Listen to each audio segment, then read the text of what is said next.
What is going on, guys? I welcome you all to another epic unboxing. Now this, ladies and gentlemen, is a reel that really hasn't gotten much attention. There's a little bit of buzz about it, and it's a saltwater reel.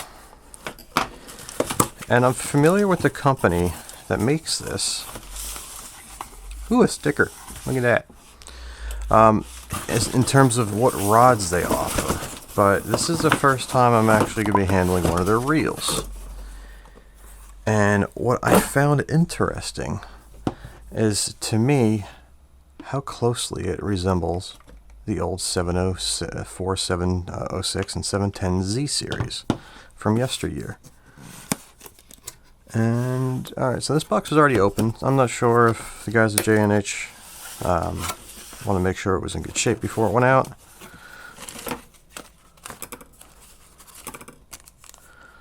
Interesting. A bunch of O-rings. Now, I thought when I first read some of the literature on this reel last year, it was in a trade magazine, that there was some sealing. Now, I've since seen in their literature that there is none. So I'm kind of curious, to say the least, in terms of what's involved. Or what makes up this reel. Alright, so there are some O-rings and what look to be shims. This looks like it is for the manual pickup conversion, or to remove the bail altogether. And it's got a thread-on handle.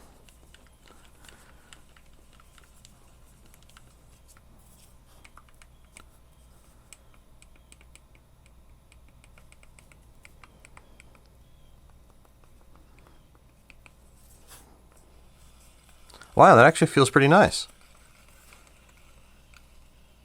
I mean, a lot of reels nowadays don't really have much resistance. But there's nothing there. I'm assuming it may be due to the low gear ratio. Alright, so moving right along, you have a oversized EVA knob. Good size grip, comfortable feeling, very hard EVA, lightweight. Not sure if this is running on bearings or bushings. I'm kind of hoping that they're bushings, especially for saltwater reels. You don't necessarily need bearings in the handle. They're just one thing that's gonna seize up or fail if it sees any real abuse. And the machined aluminum handle is indeed a thread-in handle. That's a plus. You know, some reels use that hex where you have to tighten up the bolt on the other side to keep the handle connected to the reel. And there's a little tiny lip seal here. And now let's move on along to the rotor and spool. Very aggressive porting on the rotor and the spool itself. Something that all the guys that have their original Penn Z's, you'll see them kind of drill out the rotors on them. Also known as a Penn stall. So this is essentially we're hoping anyway, a Penn stall with the instant anti-reverse clutch out of the box. No mods need to be done. It is a full manual bail, which you can see. It will not trip on the cast at all whatsoever.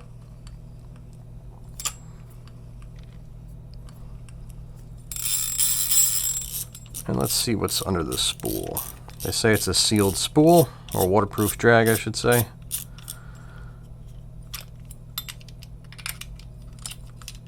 And you can see there is a light-duty lip seal underneath the drag knob itself. And a ball bearing at the top of the drag stack. And a ball bearing down here. And this little white Rulon or Teflon washer runs along on the inside here. And again, ported on the bottom. Basically, if your spool gets wet with salt water, it just helps it dry. In the rotor itself, you have the aggressive porting around the sides and some porting through the bottom for washout, or sand washout, whatever it might be for. And here's a little closer look at the rotor's aggressive porting and the porting through the bottom. That'll facilitate washout so you don't get sand accumulating down here. Whether or not this reel is going to take that kind of abuse that the original Z would, I don't know. But they did incorporate drainage in that rotor cup. And it's a rotor cup because a lot of reels nowadays have skirted spools. This is not one of them. You can see there's no real skirting on the spool, and it essentially goes into the rotor. If it will fit on here. Come on. You can see from the side, comes up and then it goes down in, just like what you have on the original Z. A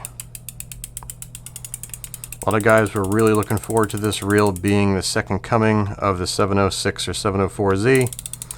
Only time will tell, because you know, reels like this that are 30 years old are still like new. But a lot of that's going to have to do with the anti-reverse.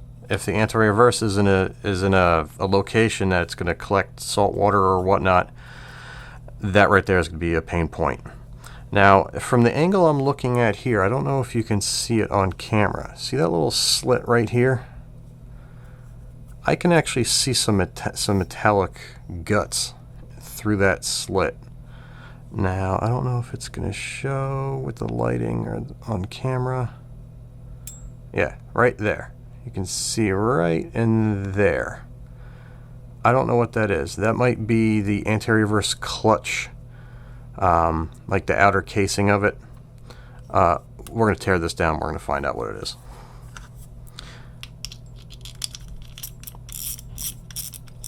So let's move along. What are these O-rings for?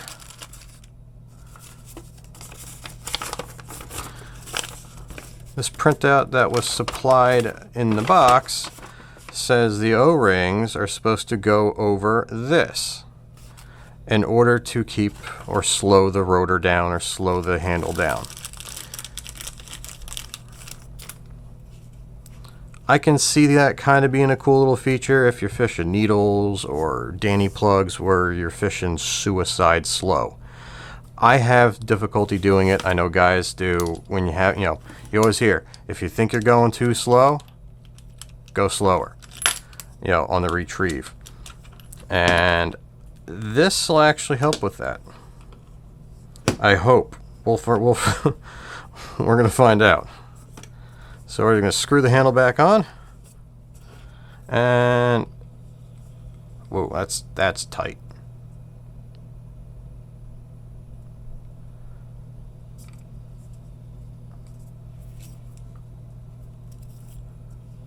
Ooh, no, you can't. No, they can't expect you to fish this. I mean, I gotta push against this pretty hard to keep my finger from slipping off.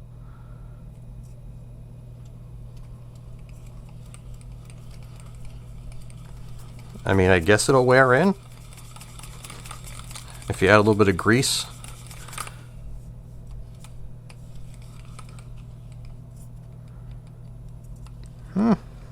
Maybe.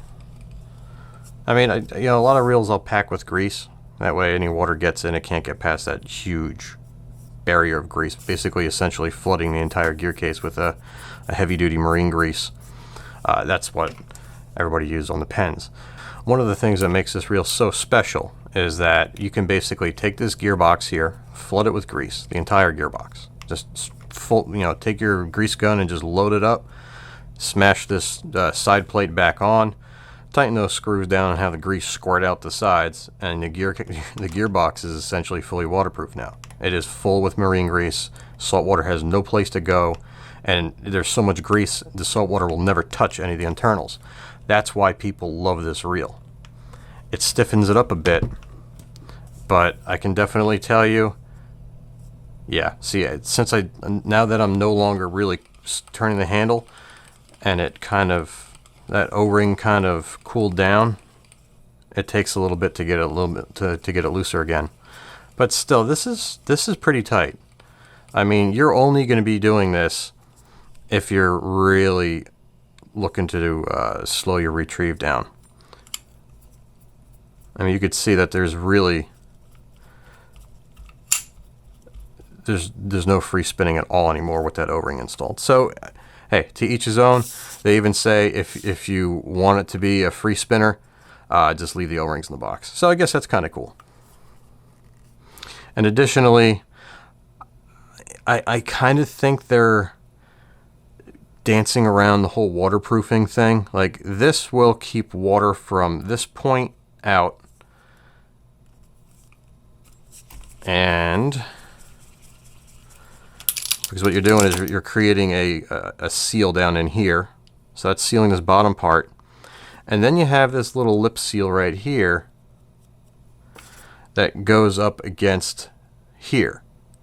So you're almost isolating this from water intrusion, but then you have this opening right here, you know, that I pointed out earlier. And I'm not sure if there's any waterproofing underneath the rotor. So we're going to find that out. So what else is in the box? Yeah, stay tuned to my next video where I show you how to install the manual line pickup. And there is another photocopy printout. You know what? I'm going to go ahead and assume that J&H printed this out and put it in the box. These are what appear to be instructions on how to convert from the manual bail to a manual line pickup.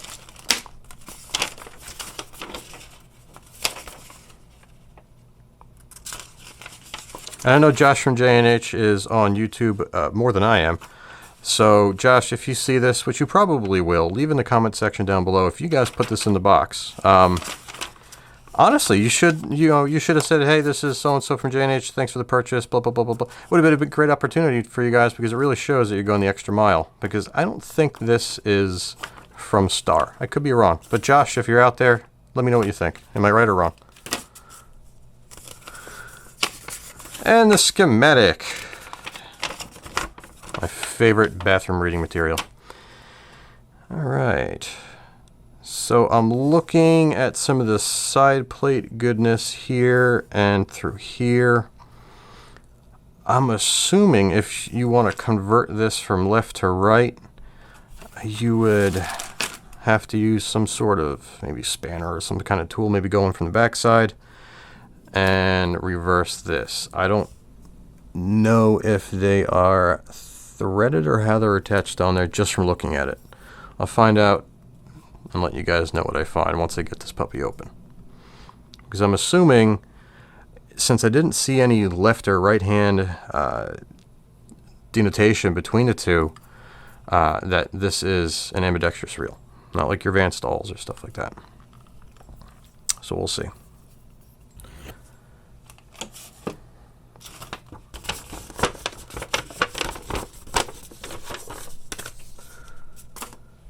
So that about covers it. All right, well, this was a quick, simple, easy unboxing, overview, and fondle. I hope you guys enjoyed it. And if you guys have purchased this reel and you guys are going to start fishing it, let me know what you guys think down below. All right, guys, as always, I appreciate your time. Thank you for watching, and I'll see you soon.